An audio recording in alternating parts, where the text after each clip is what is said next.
What's up, Yoon-Fam? It is I, Mark Yoon.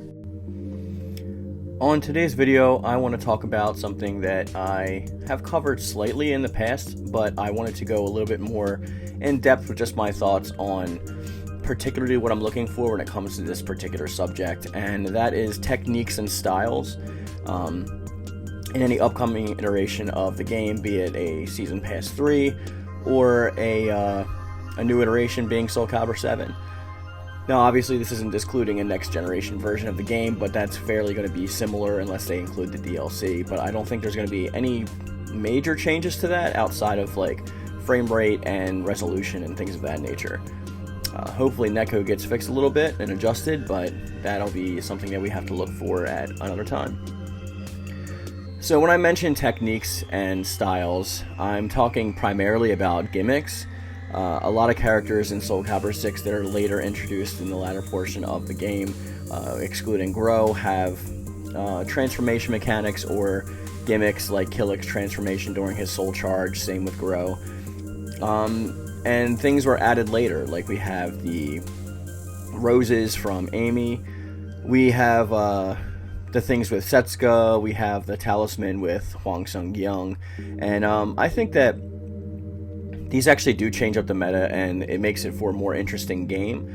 But I kind of wish they would expand upon that a little bit by giving that out to all of the characters. It would be nice if every character gets kind of like their own thing. I know that to an extent that is the case, but I want to see it like as fleshed out as the newer versions, if that makes any sense.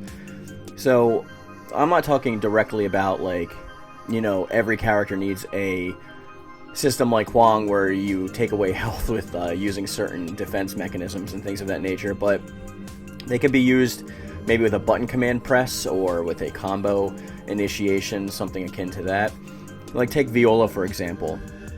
We were talking about her on the Discord recently, which the link is in the description box down below, and we were mentioning some things that they can actually do with her, and I thought it would be cool if they actually utilized the orb more in her moveset. Not so much as just a ranged attack, but something akin to a defensive maneuver. Like when you activate certain techniques or combos, it can spin around you and block attacks or open up for a counter.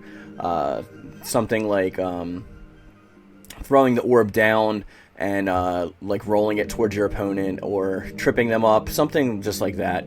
There's a bunch of different ways you can go about this. These are just off the top of my head. I think it would be cool if you could use it to transform into a rapier in her version, so that you can have some of Amy's movesets rolled over to Viola, but only with like maybe a soul charge.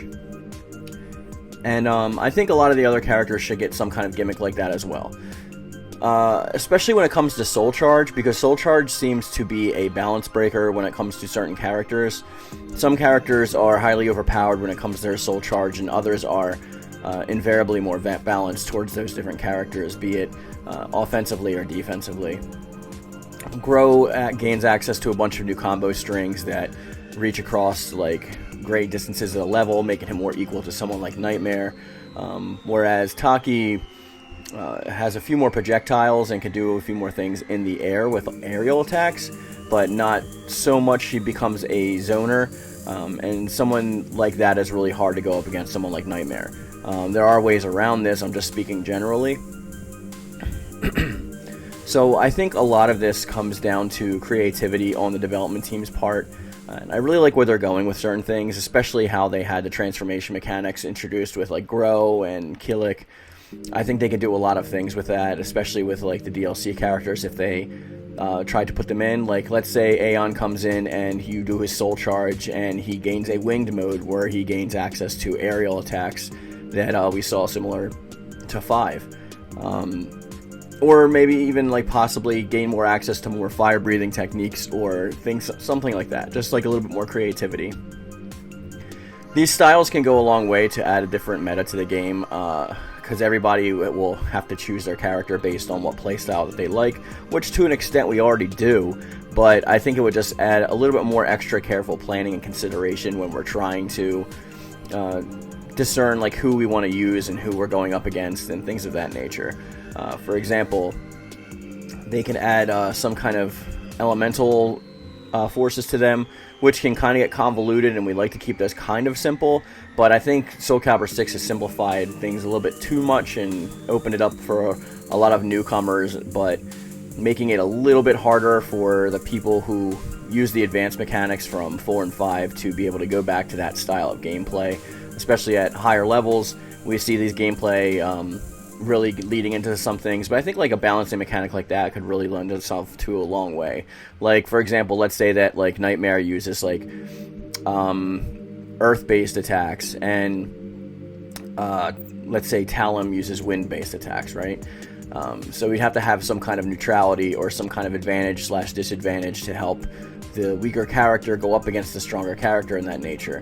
Now, this wouldn't actually help if you're using against like a weaker elemental force, and this is not something that I ever expect them to implement. It's just like shooting off the top of my head how many different things that they can actually lean into to make the game more interesting gameplay wise.